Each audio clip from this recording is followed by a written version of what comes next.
السلام علیکم ناظرین، میں طارق اسماعیل ساگر آپ کی خدمت میں کچھ نئی گزارشات کے ساتھ۔ ناظرین، جب میرا بچپن تھا، جب ہم اسکول میں پڑھتے تھے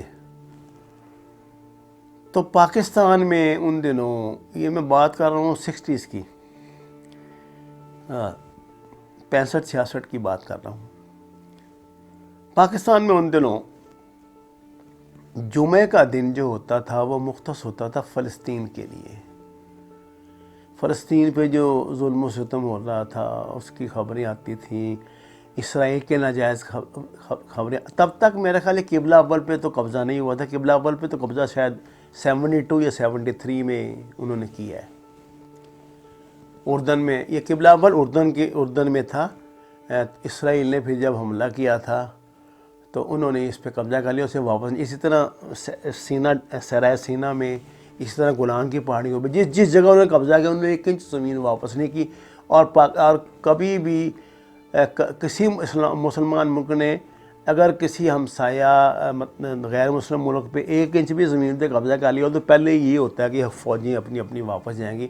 جیسے کہ سیکنڈ ورلڈ وار میں ان کی جب آپس میں لڑائی ہوئی تھی تو جرمنی نے پورے یورپ پہ قریباً قبضہ کیا ہوا تھا، لیکن قبضہ ختم ہونا پڑا۔ جاپان پہ پابندیاں لگیں، جرمنی پہ لگیں، اللہ آپ کا بھلا کرے، اٹلی پہ لگیں، یہ لمبی کہانی ہے۔ لیکن یہ ہے کہ انہوں نے جو اپنے رولز آف بزنس بنائے ہوئے ہیں وہ ان پر ہی عمل کرتے ہیں۔ وقت کے ساتھ ساتھ پھر سن 65 کے بعد مسئلہ کشمیر بھی سامنے آنا شروع ہوا، تو ایسا لگا کہ جیسے فلسطین کے دکھ پر کشمیر کا جو ہے پروپیگنڈا غالب آ رہا ہے۔ تب تک تو پروپیگنڈا ہی تھا، یہ تو قتل اور مار دھاڑ کی واقعات تو 80s میں جا کے شروع ہوئے ہیں نا۔ پہلے تو وہ یہ متھے یہی کہ کشمیر بنے گا، پاکستانی ہوتی تھی مہم وہاں پہ۔ اب تو اللہ ماشاء اللہ آپ کو پتہ ہی ہے جو کچھ وہاں ہو رہا ہے، میں اس میں جانا نہیں چاہتا۔ گزشتہ قریب 6-7 روز سے، میرا خیال آج 9واں دن ہے، اسرائیلی ایئر فورس بچی کھچی جو مسلم آبادیاں ہیں وہاں پہ غزہ میں، ان پہ بمباری کر رہے ہیں۔ ہیلی کاپٹروں میں اسرائیلی فوجی بیٹھ کے جو نیچے رینگنے والے ہوتے ہیں فلسطین کو گولیاں مار رہے ہیں۔ فلسطینیوں کے پاس جواب میں کیا ہے سوائے پتھر کی؟ اب تو میرے خیال پتھر بھی نہیں رہ گئے۔ آپ نے یہ مناظر، آپ یوٹیوب پہ کی پالیسی ہوتی ہے کہ اس میں کوئی آپ خون والا کوئی تشدد والا سین تو وہ اس کو بند کر دیتے ہیں، لیکن آپ مجھے یہ بتائیں کہ آپ نے اپنی آنکھوں سے نہیں دیکھا ایک اسرائیلی فوجی 3 سال کے فلسطینی بچے کی گردن دبا کے اس کو جان سے مار رہا ہے، اور اس بچے کی نکلتی ہوئی آوازیں بھی ریکارڈ ہو رہی ہیں؟ اور یہ ہمیں کیسے پتہ لگا؟ یہ ہمیں یوٹیوب پہ دیکھ کے پتہ لگا۔ اس ویڈیو پہ پابندی کیوں نہیں لگی؟ اس لیے نہیں لگی کہ وہ تو مالک ہے نا بھائی، یوٹیوب کے مالک تو وہی ہیں۔ وہ دنیا پہ اپنی دہشت ڈالنے کے لیے، مسلمانوں کو ڈرانے کے لیے اس طرح کے اقدامات کرتے ہیں۔ یہاں روہنگیا جو مسلمان تھے ان کو جس طرح قتل کیا گیا، مارا گیا، آپ نے دیکھا؟ میں نے اپنی ان گناہ گار آنکھوں سے دیکھا، حالانکہ میں دیکھتا نہیں وہاں سے سین، کہ ایک بچے کے اوپر ایک میں تو چڑیل ہی کہوں گا، اسے عورت تھی تو وہ عورت، وہ اس کو لٹا کے اس کی چھاتی پہ جمپ کرتی تھی، اس نے جمپ کر کے اس کے منہ سے خون نکال کے اسے مار دیا زندہ۔ وہ 2-3 کو پھینک کے اوپر وہ لکڑیاں پھینک کے آگ لگاتے تھے، اور جو نکلنے کی کوشش کرتا تھا اس کو دھکا مار کے ہجوم اس پہ پھر پھینک دیتا تھا۔ یہ مناظر چلے ہیں سب یوٹیوب پہ بھی چلے ہیں، ہم نے تو وہیں پر دیکھے تھے نا، ہم نے کوئی وہاں تو موجود نہیں تھے۔ اس وقت ان کی پالیسی کیا ہوتی ہے یہ آپ شاید نہ جان سکیں، لیکن یہ سامنے کی بات ہے، ہمیں دہشت زدہ کرنے کے لیے، ہم پہ نفسیاتی غلبہ پانے کے لیے، ڈرانے دھمکانے کے لیے وہ اس طرح کی چیزیں کرتے ہیں۔ فلسطین پہ جو کچھ ہو رہا ہے، شام میں جو کچھ ہو رہا ہے، چلیے شام کو تو ہم یہ رعایت دیتے کہ کرنے والے بھی مسلمان ہیں اور جن پہ ہو رہا ہے وہ بھی مسلمان ہیں، ہمارے نزدیک تو سب مسلمان ہی ہیں، آپ ان کی عقائد تو اللہ ہی جانے۔ لیکن اسرائیل میں تو جو آپ کو پتہ ہے، ایک بچہ نماز پڑھتا ہے، جیسے وہ سلام نہیں پھیرتا تو اس کو گولی مار کے وہی مار دیتی ہیں، ان کو نماز نہیں پڑھے دیتے۔ قبلہ اول کے اندر جہاں نمازی نماز پڑھ رہے تھے، اندر جا کے انہوں نے فائرنگ کر کے ان کو وہی مارا۔ یہ دنیا نے نہیں دیکھا، دنیا میں کبھی آج تک ایسا ہوا ہے کہ کسی بدترین دنیا کی فوج نے اس ملک کے کسی مذہبی عبادت گاہ کے اندر جا کے لوگوں کو مارا ہو؟ ایسا تو ویتنام میں یا کمبوڈیا میں بھی شاید نہیں ہوا ہوگا۔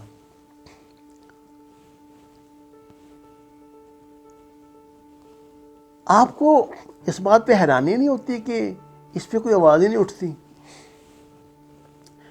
پہلے کچھ عرصہ پہلے تک وہ جو تھے اسکینڈینیویا کے کچھ ایک دو UN یہ تھی ہیومن رائٹس تنظیمیں، یہ وہاں جا کے کچھ بیچارے کرتے تھے مظاہرے، تو ڈنڈے ان کو مار کے بھگا دیا کرتے تھے، لیکن وہ ان کو الائیو رکھتے تھے۔ انہوں نے اس پہ پریس کانفرنسیں بھی کی۔ ابھی میں کل کی بات دیکھ رہا تھا، اسرائیل کا جو سفیر ہے UK میں، اس نے آکسفورڈ میں وہ جا کے تو تقریر کرنی تھی اپنے قبضے کو صحیح ثابت کرنے کے لیے۔ جیسے اس نے تقریر شروع کی، تمام بچے اٹھ کے چلے گئے، وہ خالی کرسیوں سے خطاب کر کے واپس آ گئے۔ یہ اتنی یعنی ہیومن رائٹس جو ہے نا ابھی دنیا میں زندہ ہے، ان میں اتنی انسانیت ہے ابھی انسانوں میں، مسلمانوں میں نہیں ہے۔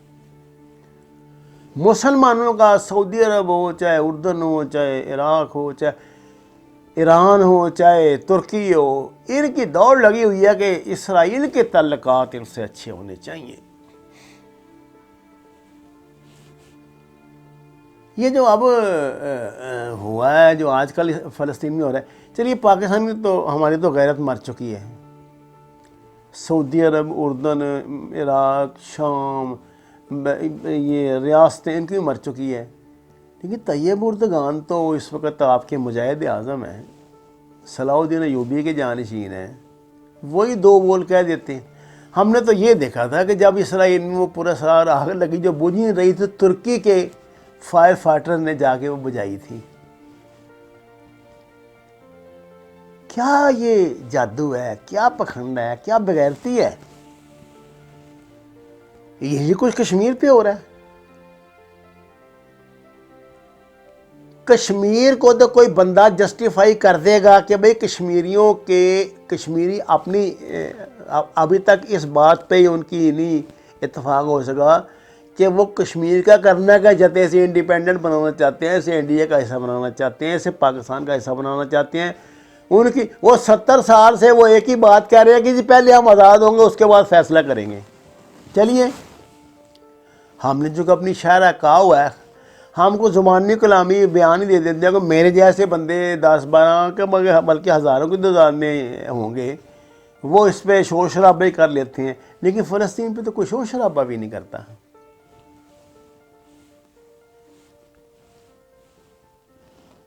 ناظرین محترم، تصویر کا دوسرا رخ بڑا ہی بھیانک ہے۔ اگر میں آپ سے یہ کہوں کہ ترکی سمیت دنیا کا کوئی مسلم ملک ایسا نہیں، کوئی بڑا غیر جانبدار، جیسے ملیشیا ٹائپ، ایک دو چیزیں جو ایک دو ملک ہیں، ان کی بات نہیں کر رہا، یا برونائی ٹائپ جو ہے، ان میں کوئی بھی حکمران ایسا نہیں ہے جو انٹرنیشنل اسٹیبلشمنٹ کا کرندہ نہ ہو۔ یہ لوگ اپنی مرضی سے کچھ نہیں کرتے، ان کو لائن آف ایکشن دی جاتی ہے اپنے ایک حد تک، ان کو جس کو کہتے ہیں نا انٹیریئر اٹانومی، اپنے ملک کے حد تک، اپنے ملک میں بھی ان کو انٹیریئر اٹانومی کی ایک لمٹ ہے کہ اس کو کراس نہیں کرنا، خبردار کیا تو فیٹس میں نام ڈال دیں گے، یہ کر دیں گے، وہ کر دیں گے.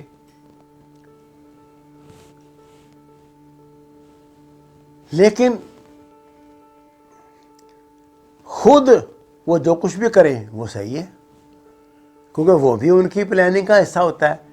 یہ دجالی نظام ہے دنیا پہ دجالیت غالب آئی ہوئی ہے. اس میں مصلحت والا اسلام نہیں چلے گا. یہ جو ہم یہ سمجھ رہے ہیں نا کہ ہم اپنی اخلاقیات سے ان کو متاثر کر لیں گے، جیسے غامدی صاحب فرماتے ہیں ہم اپنی تبلیغ سے ان کو متاثر کر لیں گے، نہیں. کیونکہ جو لوگ یہ کام کر رہے ہیں ان کا تعلق نہ عیسائیوں سے ہے، نہ یہودیوں سے ہے، نہ مسلمان. وہ تو دجالی فرقہ ہی علیحدہ ہے بھائی. وہ اس کو انٹرنیشنل اسٹیبلشمنٹ کہتے ہیں. وہ دجالی فرقہ ہے ایک، وہ سینیگوگ آف سیٹن ہے، شیطان کی مجلس شورا ہے. یہ ہمارے جو دانشور ہیں، جو جینون دانشور ہیں، ان کو اس پہ باقاعدہ ایک اپنا ایک گروپ بنا کر اس کا کوئی آؤٹ لیٹ مسلمانوں کو دینا ہوگا، فکری سطح پہ دینا ہوگا. ایسے بات نہیں بنے گی. ہم تو ساری زندگی آپس میں لڑ کے مر جائیں گے اس طرح. دیکھ لیں یہاں آپ دیکھ رہے ہیں نا کتنے دنوں سے ڈرامہ چل رہا ہے یہ میاں صاحب کے آنے جانے کا. اسمبلی میں کیا ہو رہا ہے، سینٹ میں کیا ہو رہا ہے، صوبائی اسمبلیوں میں کیا ہو رہا ہے، جو بھی سیشن ہو، وہ مولوی صاحب نے رستے بند کرنے شروع کر دیے ہیں. وہ کہتے ہیں جی رات کو کھول دیا کرو، دن کو بند کر دیا کرو. اب کبھی انہوں نے شارع ریشم بند کی ہوئی ہے، اب انہوں نے جی انڈس بند کیا ہوا ہے، اب جی ٹی روڈ بند کیا ہوا ہے. میں حیران رہ گیا. ایک خبر میں نے سنی کل اور اخبار میں پڑھی کہ ڈی سی لاہور سے مذاکرات ہوئے ہیں جے یو آئی فے کے کہ جی وہ ٹھیک ہے اپنا وہ سڑک تو بند کریں، لیکن ان کا ہم ایسے حساب سے کریں گے کہ جو شہری ہیں ان کو مشکلات پیش نہ آئیں. سبحان اللہ. یہ کمپرومائز ہو رہے ہیں. راستے بند کرنے والوں سے کمپرومائز کیا جاتا ہے، مذاکرات کیے جاتے ہیں. مذاق بنایا ہوا ہے. 40 لاکھ جانوں کی قربانی دے کے حاصل کیے گئے ملک میں ہم نے یہی کچھ کرنا تھا. 70 سال کے بعد ہمارا لا اینڈ آرڈر یہ ہے. یہ جو ٹڈی دل کا حملہ ہوا ہے نا ہمارے، یہ جو بیماریاں عجیب عجیب پھوٹ رہی ہیں، یہ جو مہنگائی کا عذاب آیا ہوا ہے، یہ اب تو مجھے لگتا ہے کہ یہ اللہ کی طرف سے ہمارے کرتوتوں کی سزا ہے. ایک نہ ایک دن تو پھر مکافات عمل ہوتا ہی ہے نا.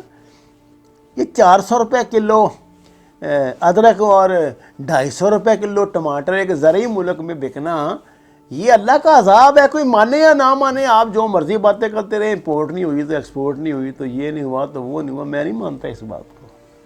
اللہ کے عذاب سے ڈرو، اللہ کے عذاب سے ڈرو. یہ جو اپنے اوپر 2 نمبر جعلی دانشور مسلط کیے ہوئے ہیں، یہ جو صافتی گنڈے آپ نے اپنے اوپر رکھے ہوئے ہیں، یہ جو دلال ہیں، جو غیر ملکی ایجنسیوں کے، جو آپ کی فکری کمانڈ کر رہے ہیں، جو آپ کے جو ریاست کا چوتھا پلر بنے ہوئے ہیں، وہ ان سے نفرت کرو، ان سے جان چھڑواؤ. جب تک ہماری سوچ صحیح نہیں ہوگی، جب تک ہمیں ایک ڈائریکشن وہ میں نہیں ہم چلیں گے، ہوتا ہی رہے گا. وما علینا الا البلاغ.